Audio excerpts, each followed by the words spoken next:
What is going on, Hive Warriors? It's your boy Edward V, and today we're going to talk about how to do intermittent fasting for weight loss, the 2021 guide. So there are a few key things that you must do.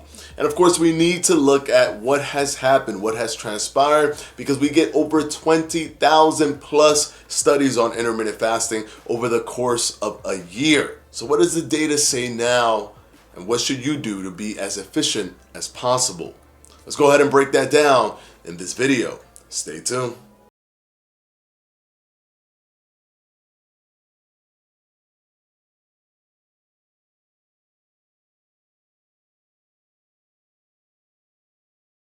Quickly before we start, this video is brought to you by yours truly, Fledge Fitness and the Fledge Fitness Jump Rope. If you haven't gotten yours yet, what are you waiting for? With an ergonomic design, aluminum handle, and swivel design, you can't go wrong with the Fledge Fitness Jump Rope.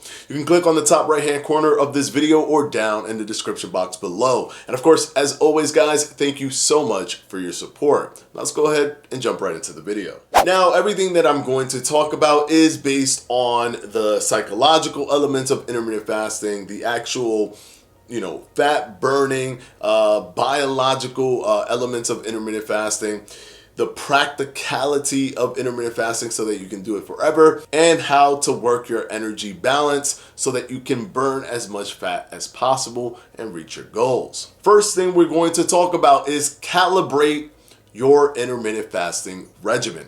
And by calibrate, I mean take some time to figure out which one works best for you. And this is critical, guys, because a lot of people say, you know what, I'm gonna do the warrior diet. And they jump right into the warrior diet, pick a time slot, hit it with that time slot, and just work it from there because, hey, I already started. I don't want to have to restart or pick a different one or do another one. I did this. I'm on day 3. I'm going to keep on doing this. But if it's clashing, guys, with your lifestyle, if it's clashing with certain things that you do, if it's clashing with work, if it's clashing with family and friends, and it's just too disorganized or it just doesn't fit, it's not a good puzzle piece. You're basically forcing it together.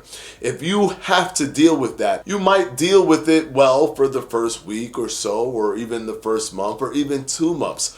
But when things start to feel a little irritating, you may not have enough incentive because of how disorganized the setup was to keep on going. So what you want to do is you want to try. You want to use a week of trying different ones and see which one fits the best, what time slot fits the best. Maybe even take 2 weeks, because what's going to happen is that you're going to position yourself. Once you find the thing that really works, the time slot that works, the protocol that works, everything that just the stars align, everything is perfect for you. When you find that, that's going to be probably the best case scenario for you.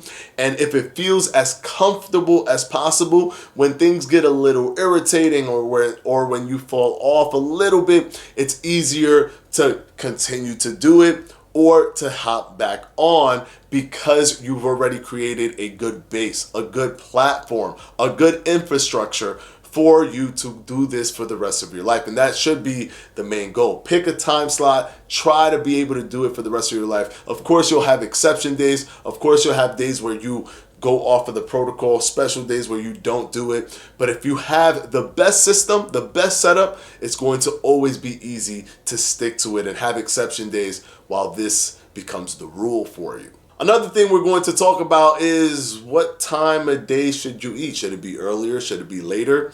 Well, we've talked about the science of this over and over again, and they do check to see if there's a better outcome when you do intermittent fasting with early time restricted eating versus just doing intermittent fasting while eating late. But what's the current science say? Well, it still appears that early time restricting feeding or eating earlier rather than later still carries a slight benefit. So far with the studies and the data that we have, the meta-analysis, if you want to have an advantage while doing your intermittent fasting protocol or regimen, you want to choose eating earlier rather than later. But please keep in mind, when sometimes when people hear eating earlier rather than later, they think they have to eat at 8 in the morning or 9 in the morning or 10 in the morning or just eat early. No, early time restricted feeding has been categorized as anything from 8 o'clock in the morning up to 4 p.m. in the afternoon. So you do have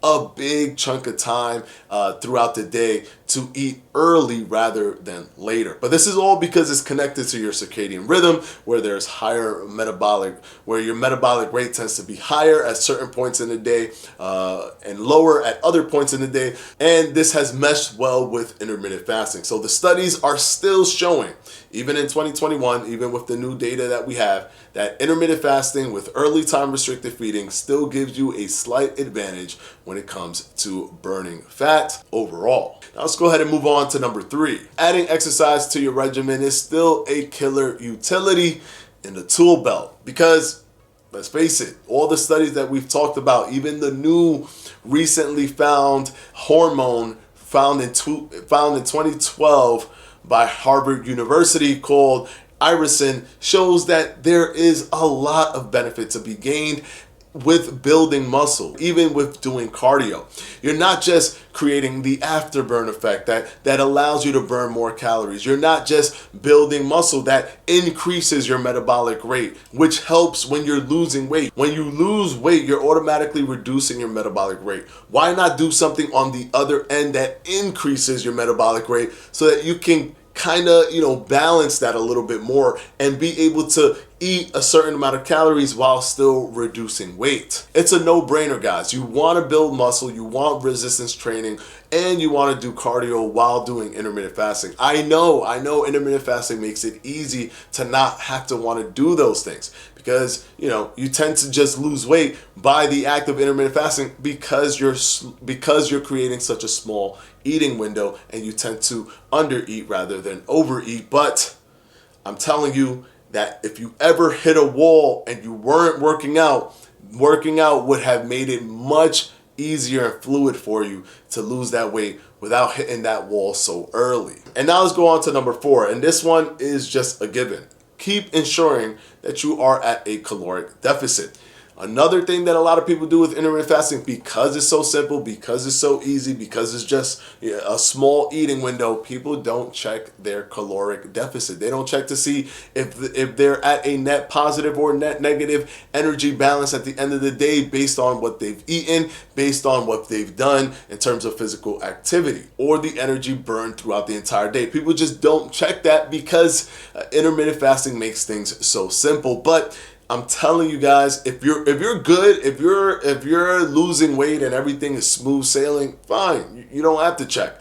But don't hit a wall and then say, well, I don't know what's going on, while also never checking to see if you're at a caloric deficit. Guys, if you're eating a specific type of food or a specific amount of calories and you're losing weight eating that, you're going to at one point stop losing weight, where you have to do something. You either have to create more energy output or reduce the calories that you're eating. Something has to budge because your metabolic rate is going to reduce. So if you don't know how much you're eating and you hit that wall and you're stubborn to not try to figure out what the caloric intake is, you're never going to lose weight regardless of what regimen you choose, even if it's not intermittent fasting. So you have to control caloric intake with intermittent fasting. That has to be part of it. If you don't want to do it until you hit that wall, fine, but I would recommend to always know to make sure that you're at a caloric deficit. Anyways, we have 5, and here's the 5th one. Ensure that you eat foods that complement weaknesses that you may have, or help the weaknesses that you have. Have it become the yin to your yang and vice versa. So what do I mean? If there are 2 types of people, there are people that do intermittent fasting and can never eat enough to get a good nutritiously balanced meal because it's just not enough time. And there are others that do intermittent fasting and gorge on food and eat so much that even though they're doing intermittent fasting, they're not allowing the fat to be burned because they're at a net positive energy balance, which means they're taking in more calories that day than they're actually burning. So you have those 2 people on those 2 different camps. The ones that eat so much that they're over calories, the ones that can't eat enough that they're under calories. So you have to be able to know what is your issue, either this one or this one, and eat the foods accordingly. So if you are in the camp where you just can't eat, where you just can't get enough calories, you're going to have to eat calorie dense foods, which means it has a small density but packs a lot of calories. You're gonna have to try to find things that do this and are healthy at the same time. Oils and fats, they can provide a lot of calories or add more calories to your meals because of the calories that come per gram versus all of the other macronutrients. So you may want to throw more of those into your meals to try to get the calorie count up, so you don't have to eat so much. You don't actually have to physically eat so much, but you can get enough calories so you can reach your goal. And on the other side, you're going to have to eat foods that are satiating but low in calories, that are filling but very low in calories. Things like air pop popcorn can do that for you. It has a lot of fiber, it's a lot of volume, so you can get full, but it doesn't carry that much calories. So you're gonna have to figure out where you stand, then you're going to have to do what works for you in those positions. So that's the guide for 2021 using the science that we have today so far for intermittent fasting. The meta-analysis that we have out there plus the individual peer-reviewed studies. And hopefully this has helped you if you needed to have somewhat of a guide of what you should be doing when intermittent fasting. Of course, I want to thank my patrons for my Patreon. I'm going to go ahead and put their names right up here.